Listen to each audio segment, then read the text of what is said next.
Soft, uplifting music begins to play, the air in the classroom hummed with a quiet energy, buzzing with the afterglow of our group project's triumph. It had been a whirlwind of late nights, brainstorming sessions fueled by endless cups of lukewarm coffee, and moments of doubt that we'd somehow pull it off. But we had. The culmination came during the presentation, and when the teacher, Miss Davison, approached our display, a serene but discerning look on her face, tension coiled in my stomach. Then, her voice, gentle yet ringing with genuine admiration, filled the space. "This is exceptional work, girls. Truly outstanding. Your attention to detail, the innovative approach, it's remarkable."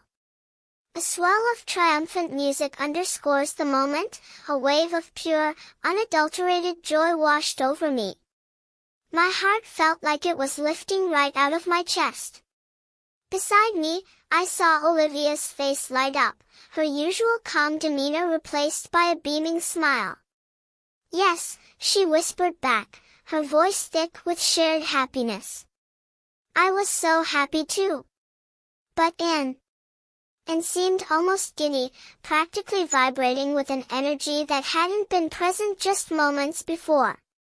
Her eyes sparkled, and a secret little smile played on her lips, as if she held another, even greater victory close to her chest.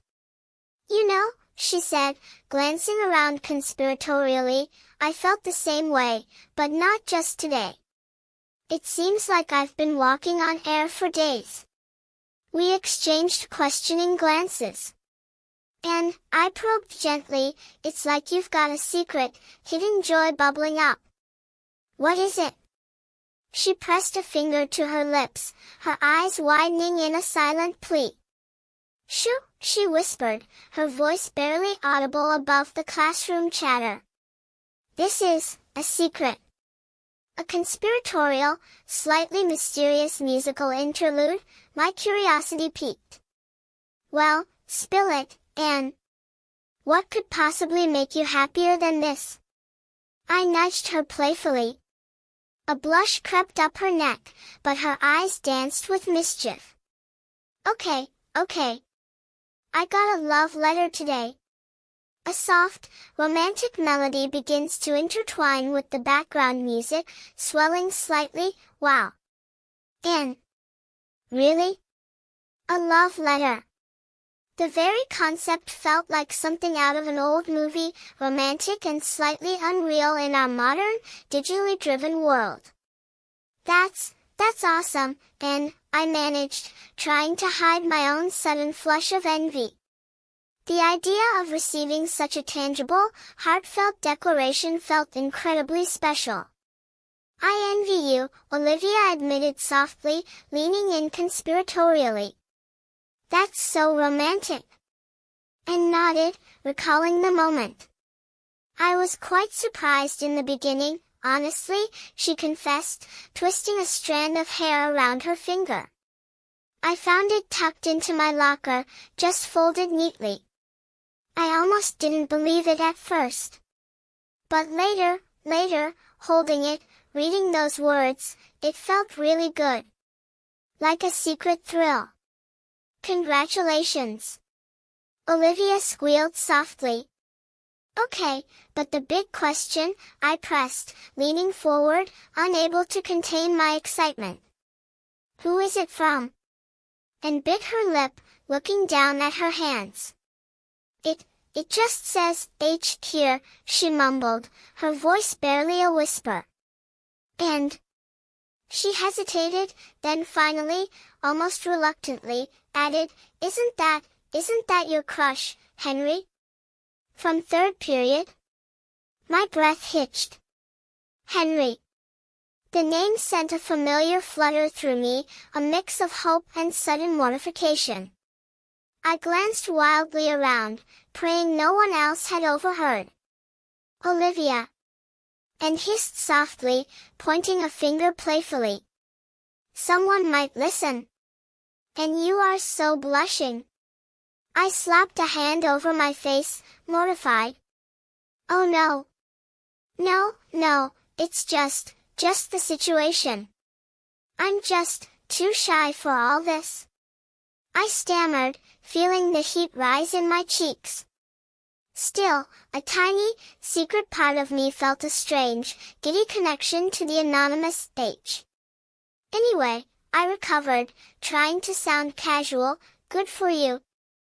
And that's fantastic. Just then, the first fat raindrops started to patter against the windows. A low rumble of thunder echoed in the distance. Oh! It's starting to run! And exclaimed, checking the sky. I knew it would rain today. I brought my umbrella. I did too. Olivia declared, producing a vibrant purple one from her bag. See? We are the lucky girls today.